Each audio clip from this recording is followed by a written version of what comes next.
আলহামদুলিল্লাহ আলহামদুলিল্লাহ রব্বিল আলামিন ওয়াল আকিবাতু লিল মুত্তাকিন ওয়াসসালাতু ওয়াসসালামু আলা রাসূলিহিল আমিন।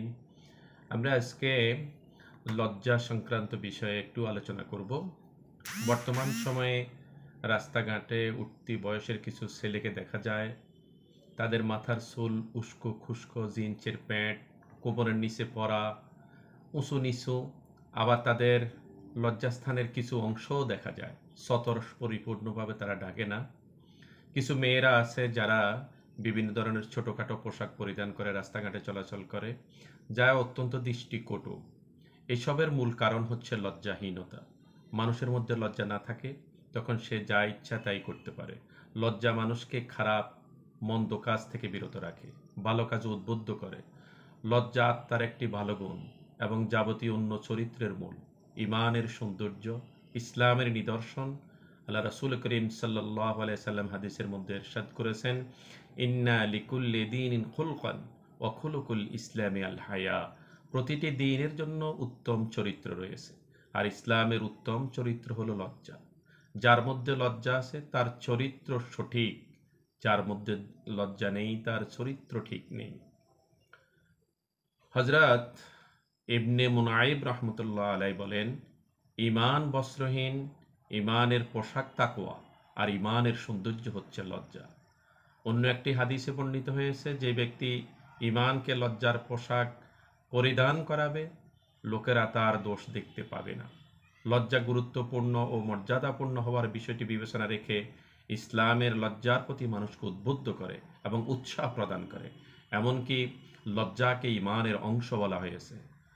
রাসূল আকরাম সাল্লাল্লাহু আলাইহি সাল্লাম হাদিসের মধ্যে ইরশাদ করেছেন, আল ঈমানু বিদউন ওয়া সাবউনা শু'বা ফাআফজালুহা কাওলুন লা ইলাহা ইল্লাল্লাহ ওয়া আদনাহা ইমাতাতুল আযানিত তরিক ওয়াল হায়াউ শু'বাতুম মিনাল ঈমান। ঈমানের শাখা ৭০টির অধিক, সর্বোত্তম শাখা হচ্ছে লা ইলাহা ইল্লাল্লাহ বলা, আর সবচেয়ে ছোট শাখা হচ্ছে কষ্টদায়ক বস্তুকে রাস্তা থেকে সরিয়ে দেওয়া। আর লজ্জা ঈমানের অন্যতম একটি শাখা। অন্য হাদিসে আল্লাহ রাসূল সাল্লাল্লাহু আলাইহি সাল্লাম বলেছেন, আল হায়াউ ওয়াল ঈমানু কারনান জামিআন ফাইজা রাফা আহাদুহুমা রাফা আল আখার। আল্লাহ রাসূল বলেছেন, লজ্জা ও ঈমান একটি অপরটির পরিপূরক। যখন একটি বিলুপ্ত হবে, তখন অন্যটি এমনিতেই চলে যাবে। লজ্জা ঈমানের রহস্য। ঈমান ও লজ্জা উভয়টি মানুষকে কল্যাণের দিকে আহ্বান করে, খারাপ খারাপ কাজ থেকে মানুষকে দূরে সরিয়ে রাখে। যখন তুমি মানুষের মধ্যে উদাসীনতা, অশ্লীলতা, নোংরামি দেখবে, তখন তুমি বুঝবে মানুষের মধ্যে লজ্জাহীনতা বেড়ে গেছে। রাসূল সাল্লাল্লাহু আলাইহি সাল্লাম হাদিসের মধ্যে ইরশাদ করেছেন, ইন্না মিম্মা আদরাকান নাস মিন কালামিন নবুওয়াতিল উলা ইজা লাম তাস্তাতিহ ফাসনা মা শাইতা।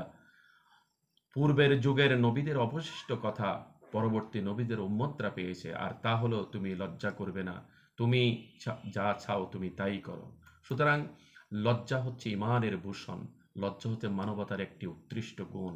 লজ্জা ছাড়া যেমন কোনো জাতি সভ্য হতে পারে না, ঠিক লজ্জাহীনতা মানুষকে ধ্বংসের দ্বার প্রান্তে নিয়ে যায়। আজকে বিভিন্ন ইন্টারনেট সেটিং, অডিও ভিডিও সহ সকল প্রকার সুযোগ সুবিধার কারণে আজকে মোবাইল আসক্ত হয়ে পড়ছে মানুষ। সংস্কৃতি, ইন্টারনেট, মোবাইল বিভিন্ন মাধ্যমে আজকে লজ্জাহীনতার দিকে ধাবিত হচ্ছে। সুতরাং আমরা সকলেই আল্লাহ রাসূলের হাদিসের